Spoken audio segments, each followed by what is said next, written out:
welcome to another exciting episode of the Million Dollar Peddlers. I'm Papergoy. And I'm Mr. Magazine. Anybody new to the channel? I'm Papergoy. I sell in my house. I sell, well, I don't sell 40,000 items. I have 40,000 items between eBay and Amazon, and I'm going to show you a few of them today that are BOLOs. Be on the lookout for. I'm Mr. Magazine with the big warehouse, 15 employees, and 500,000 items. And why don't you show us one item you don't have anymore? All right. Well, I had this. I didn't have it. I had it, and I sold it again. What? Yeah. So Magic the Gathering cards. I'm not an expert on these cards, but they are out there. And this looks like a normal card. It doesn't look like it's worth anything, but it's sold for $200. It is a rare, powerful card, I guess, from what I hear. But it is called the Plateau Dual Land card. So, but there's other ones like this that could be worth. Now, let me ask you a question. Sure. How did you know, or why did you list that? Well, a good friend of mine sold it to me, and he told me they were very good. He needed money for a patio deck. Oh, okay. So he sold me some of these cards. So it's not like you went and you bought a collection of 500 Magic and you went through them individually. No, but usually if someone comes in with a Magic collection, they try. I'll buy them, or Yu-Gi-Oh or whatever, Pokemon. But I'll say, hey, what are your best 5 or 6 cards or 10 cards? And then they'll pull out what they think is the best. Then I'll look those up to get an idea what I'm going to get for the meat. Okay. So he only had 2 cards, and they both went for $200 a piece, and they're very similar cards. But like I said, if you know your Magic the Gathering, you can find these out there for maybe a bucket. Yeah, no, definitely. You'd walk right by it, and so would I. I would, yes. Yeah. Let me ask one other question. Sure. You said he only had 2 cards. Did he buy these intentionally, or did he have a whole bunch before and he sold them off? He collected a bunch, and he sold a bunch off. He sold me a couple. He sold some off to some big company out of state. Sold a couple to me, and then he sold the rest to some big company. They were paying more than me on them because I wasn't an expert. But I think me, it was just a quick cash. You needed something for that day, maybe. Right. Yeah. God bless everybody. Yeah. Who knew? For sure.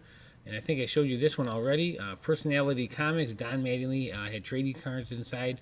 Only $425. Now, this is Underground Comic Company, and it had these Don Mattingly cartoon cards, and we listed this for like $15 and ended up taking 8 bids for $255. And I knew it right off the bat because people were contacting me. I need that for my collection. I'll give you 25. I'll give you 50. And right there's the red flag. Do not sell your items early when people start asking to buy them. So wow. Yeah. And you could definitely, I haven't seen it, but I'm sure they're out there. And if I paid more than $1, there's no shot. It was part of a collection with other comics, and I would not have known it was even worth $20. So I'm going to be keeping my eyes open for that one for certain. Generally, Personality Comics, they're underground, but they're also very low production. So they're, if you have Kiss or anything popular, Guns N' Roses, Poison, they do all kinds of celebrities, Madonna. They do sell because there's people collect that stuff. And I've bought those before for like $1 a piece. Didn't they do Bo Jackson, stuff like that? Yeah. You can find those out there for $1 a piece. Yeah. But my thought was they're $8 to $10 to $15 items. Apparently not. No, yeah, wow. Definitely are some rare ones, especially anything with cards nowadays inside it. That could definitely help move it for more money. And more graded monster mags. I got a ton coming back in the next couple months, so we'll have more of these to go. So says you. Yeah, that's true. No, they're in the queue now, and they're getting graded, actually. Okay. Well, one grouping is. I think a grouping of 50, so that should be coming back soon. But this is Famous Monsters of Filmland, 1969, Warren Publications. It is a 9.6, which is a high grade. I've had it up for, 4 or 5 months, and I took $200 on it. So, nice. Yeah, very cool piece. You'll see them out there. That is high grade, though. And if it's not great, you're not going to maybe not see these graded at a estate sale, but even ungraded, this could be a $100 magazine. Right. So it's an early Warren. Next up is very cool. This, and believe it or not, Jake Fromm. I think he's a backup for the Buffalo Bills still. Yes. He's a third string backup, and this third string backup card sold for $200. Wow. So I had these stored last year. Now that I got more listers, firepower, they're listing more cards regularly. I said, hey, this is a 1 of 1. It's got the 150 year anniversary patch on it. Oh, okay. So that's really, people might be collecting those. He went to Georgia. Maybe they collect Georgia. Whatever the reason, it's still $200, and I'm sure I didn't pay $200 for this card.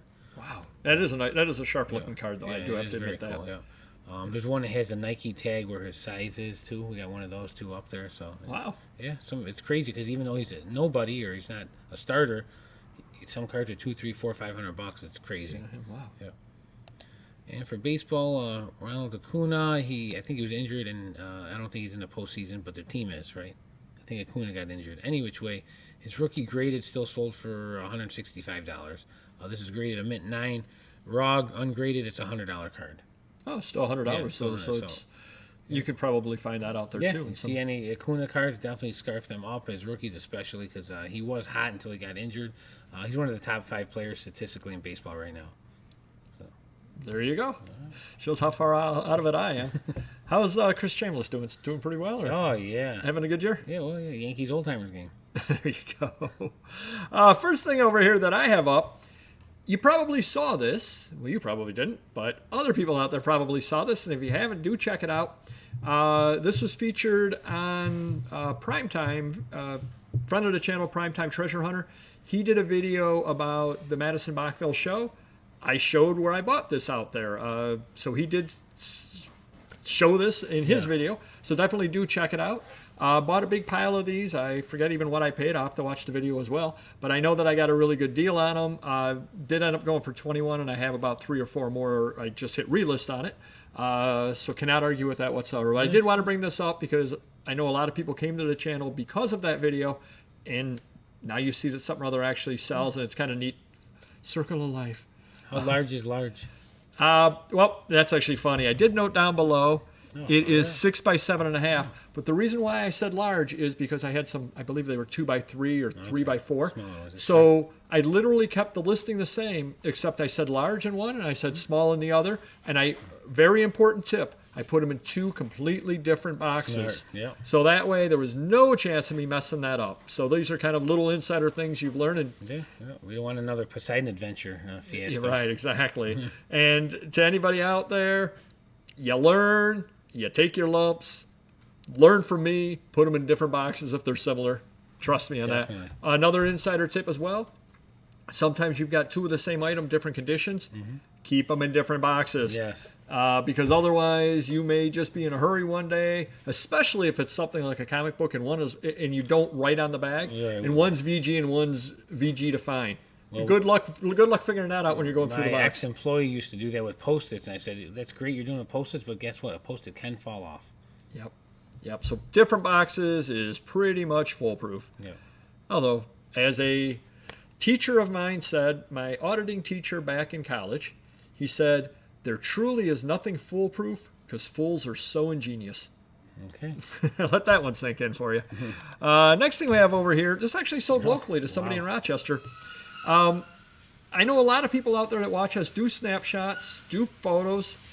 Here's one of the reasons why I don't do them. I mean, I got $9 out of it, and they free shipping $9. Yeah. Woolworth de Mexico, like how I said that? Yeah. De Mexico.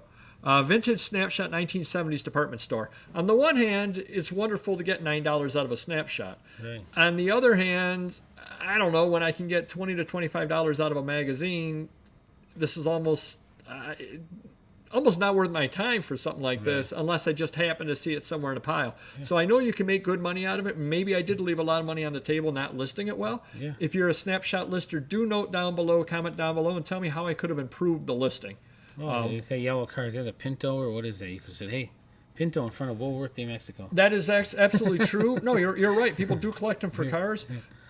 I have I have a number of major problems, but I have 2 major problems. I cannot identify types of dog unless they're like a collie, and I cannot identify types of cars.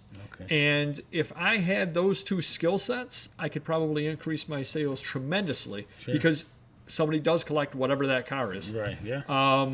Probably, I guess if I listed it again, maybe I would say car, and I would do a zoom in on just on the car as well. Yeah, maybe I see a Buick, I see a Mustang, but hey, what do I know?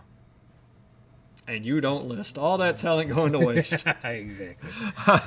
Next item we have over here is Nevaclog staples. Nice. All right. Yep. 12 new old stock box of 1,000 staples, 1920s A1000. I took $26 on it, paid $5 for it. Now, if you take a look on here, there is some, if I can figure out how to work a mouse, there is some damage on those. They came out of a basement and they'd gotten a little bit damp on there. But overall, to pay $5 and flip it for $25 in about a month, cannot argue about that. Nope. And here's the key. This isn't something that I normally sell. Right. So it was just at a flea market, as a matter of fact. Saw it sitting there. I said, $5. I know it's got to be worth that because it's from the 1930s. Sure. And sure enough, it was. So sometimes you run into stuff like this out there that's outside of what you usually sell. Take a chance on it. I mean, again, after all my fees, shipping, everything, I still put a $10 bill in my pocket. Sure. Can't argue with that. Yeah, definitely. Next item we have over here, it says once upon a mattress is what it says. It's a Broadway playbill. Do not read the title when I bring it up. I want you just to look over at the picture. Okay. And I want you to tell me who that is. Jeez. Hold on. There you go. Hold on. We did this on the post area of our videos, and I also did an Instagram on it. She was a princess in the 1960s. Hold on. Oh, princess in the 60s. Which this video, Right. or this play, this was her Not Broadway like, debut. From the Brady Bunch? There you go. Oh, wow. Nice. She became a maid in the Alice. 70s. Is that it? All right. How the mighty have fallen. Wow. I listed this at $34, got an offer pretty quickly for $60, and I took it. Wow. More than happy to have it gone to get $60 out of a playbill. Carol Burnett had played the part for years. This was Ambi Davis's Broadway debut. Wow. Okay. Got $60 out of it in a very, very short period of time. Very, very happy about that. Cannot argue with that. And again, we did an Instagram about this and also put it up on the post area of our videos. So do check it out. A lot of fun over on the post. Try to put up something funny every day or a comment every day. And you passed. Congratulations. Nice. You did well. Next item I have over here, you will find stuff like this out there. Life Application Study Bible, NIV, red letter, large print, in-box, Zondervan. Took $34 for it. I picked it up at an estate sale for $1 because all books were $1. Essentially new in box. It had been opened. What happens a lot of times on these things is somebody says, oh, my grandmother or whatever is religious. I'm going to buy her a Bible. Well, she's got a dog-eared Bible that she reads every day. She says, oh, thank you, opens it up, and puts it back in the box. She's all happy at the birthday party, Christmas party, whatever. Puts it back in the box, never looks at it again. So it's essentially brand new. Cannot list it as new because the plastic wrap is off of it. Right.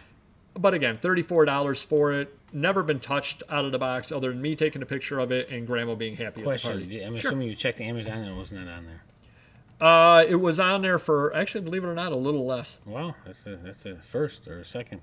Yeah.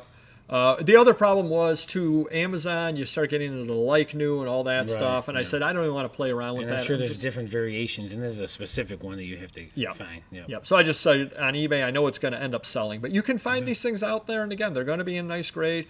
The person that bought it asked me if there's any markings, any of this or any of that. They're going to regift it. So, hey, God bless them. They got a good deal on it. And I did well, too, paying $1 at a sale for it. Cool. Next item we have over here. This is a tricky one. Southern Living Magazine, August 1976, Anadarko, Oklahoma Exposition. Okay. It sold for $40 on offer. I had it up at auction to somebody from Anadarko, Oklahoma. I want you to take a look at what it is and tell me why I listed it this way. Well, not homemade peach ice cream. That would be really good. Oklahoma spotlights an Indian powwow. Well, you didn't say that purposely. You never know with eBay, Indian, Native American, et cetera, et cetera. And I said, somebody's going to buy it because they live in Anadarko. They know what or they like peach ice cream. Oh, who doesn't? Yeah. They live in Anadarko. They know what their festival is. Right. I don't want to bump up against eBay and all of a sudden they say, you use the word Indian, this and that, this and that, because you still get warnings if you're listing an Indian brand motorcycle. Anything with the word Indian in it whatsoever, you potentially get a warning on it, and you just never know when their bots are going to go crazy. Right. I got $40 out of it without listing the word Indian. Can't argue with that whatsoever. And it sold in like a day or two, so you cannot argue. Nice. And the final item we have over here, so we talked about it on a live show, and I talked about how I had gone out to an estate sale over on Jackson Road in Penfield, and I went one day and I went back the next day, and there was just so much stuff, and I was bringing the trip back to the car and everything. Yeah. This cost me $2 because it was the first day of the sale, and soft cover books were $2. Kroll fabric sample. Nice. It sold for $200. I took an offer on it for $200. Holy crow. You open it up, and it's got these various little fabric samples in there. There were, I believe, a lot of 10 of them. So they were all string bound together, Jeez. little samples. I mean, it's old, but it's not that old. You know what I mean? Somebody offered me $200. I mean, it's really neat looking, Yeah. and it could be worth plenty more than that. I have no Sure. idea, Wow. but it's outside of what I deal in, and I looked at it that I was getting $20 a piece when I paid $2 for the entire thing. Yeah. I sold it, the entire sale, between the 3 different times that I went and purchased things, I spent $140. I got the entire sale paid for with this item right over here. And it's outside of my normal thing that I deal with. Right. So I'm happy to leave it. Hey, perhaps the person that buys it deals in this kind of thing, and maybe they can get $50 a piece out of it. I probably Sure. couldn't Yeah. because it isn't what I deal, and people don't come to my site looking for this. Exactly. Found money. So you just never know. And again, it was a lot of other dealers had gone through, and absolutely none of them wanted this. I was more than happy to take it. And I haven't heard somebody say "Holy crow" in a long time. Yeah. True. Sorry, I just have to laugh there. Do hit the like button if you could. Do comment down below and let me know if you ever used "Holy Crow," because I know I haven't, but I'm going to start using it now on live shows. Okay. And we will see you next video. Take care. Bye-bye.